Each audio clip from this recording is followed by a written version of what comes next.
తనిఖీల సందర్భంగా నికేష్ కుమార్ దాదాపు 500 కోట్ల విలువ చేసే ఆస్తులను కూడబెట్టినట్లు గుర్తించారు. అనంతరం ఆయనను అరెస్ట్ చేశారు. ఇదే అంశానికి సంబంధించిన ఫుల్ అప్డేట్స్ మా కరెస్పాండెంట్ ఉషా అందిస్తారు. Usha, good afternoon. Nikesh Kumar, good afternoon Usha.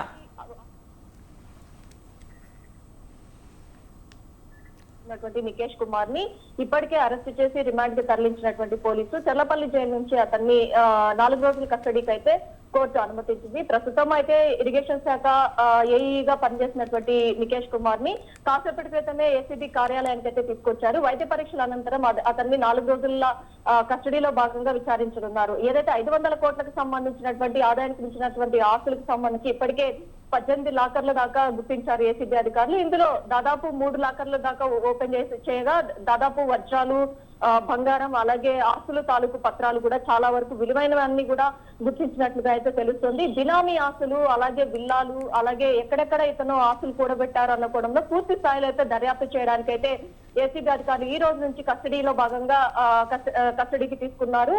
మరి కాసేపట్లో కస్టడీకి సంబంధించి విచారణ పూర్తి స్థాయిలో అయితే జరిగే అవకాశం ఉంటుంది. ప్రస్తుతం అయితే ఎర్రమంజిల్ సమీపంలోని ఏదైతే ఆఫీస్ లో 1 లక్ష దాకా అడ్వాన్స్ గా తీసుకొని 2 లక్షలు డిమాండ్ చేసినటువంటి నికేష్ కుమార్ 1 లక్ష అడ్వాన్స్ గా తీసుకున్నారు.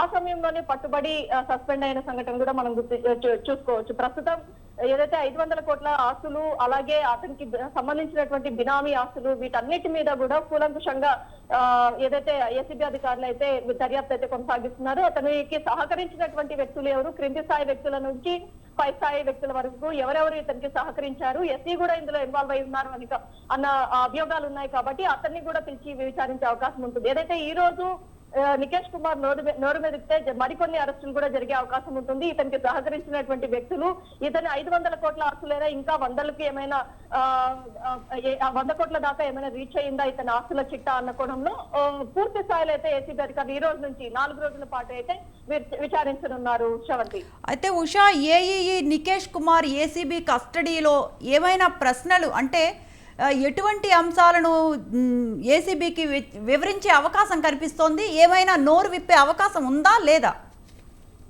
ఖచ్చితంగా ఏసీబీ అధికారులు అడిగేటటువంటి ప్రతి ప్రశ్నకు కూడా నికేష్ కుమార్ ఏదైతే సమాధానం ఇవ్వాలి. ఇప్పటికే తన బంధువులు, అలాగే కార్యాలయాల్లో పూర్తి స్థాయిలో అయితే ఏదైతే సోదాలు చేసినటువంటి అధికారులు డిసెంబర్ 1వ తారీఖున ఈ ఏదైతే అక్కడ దొరికినటువంటి ఎవిడెన్సెస్ ఏదైతే ఉన్నాయో, పత్రాలు, ఆస్తులకు తాలూకు కావచ్చు, అలాగే తన స్నేహితుడి ఇంట్లో దాచినటువంటి ఆస్తుల చిట్టాలు, అలాగే బంగారు నగలు ఏవైతే ఉన్నాయో లాకర్ లో దాచినటువంటి నగలు, వీటన్నిటిని కూడా అతని ఎదుట ఎవిడెన్సెస్ అన్ని కూడా అతని ఎదుట ఉంచి ప్రశ్నించే అవకాశం ఉంటుంది. ఏదైతే ఏసీబీ అధికారులు అడిగేటటువంటి ప్రశ్నలు ఏవైతే ఉన్నాయో వాటన్నిటికీ సంబంధించి నికేష్ కుమార్ సమాధానం చెప్పాల్సి ఉంటుంది. సమాధానం చెప్పలేని పక్షంలో ఏదైతే ఇలాంటి హై ప్రొఫైల్ కేసెస్ ఏవైతే ఉన్నాయో ప్రభుత్వాధికారులుగా ఉన్నటువంటి వ్యక్తులు మొదటి రోజు, 2వ రోజు నోరు మెరిపే అవకాశం చాలా వరకు ఇప్పటి వరకు చూస్తున్నటువంటి కేసెస్ మనము వరుసగా చూసుకోవచ్చు. వాటన్నిటిని కూడా బేరీజ్ వేసుకొని చూసినట్టయితే ఇతను కూడా ఈ రోజు అవినీతి శాఖ అధికారులకి ఏ రకంగా సహకరించబోతున్నారు, అలాగే ఈ రోజు అడిగేటటువంటి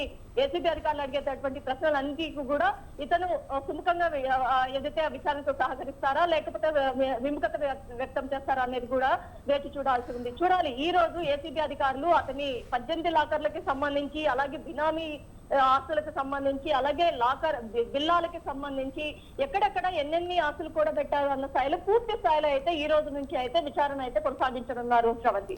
right Usha, thanks for the updates.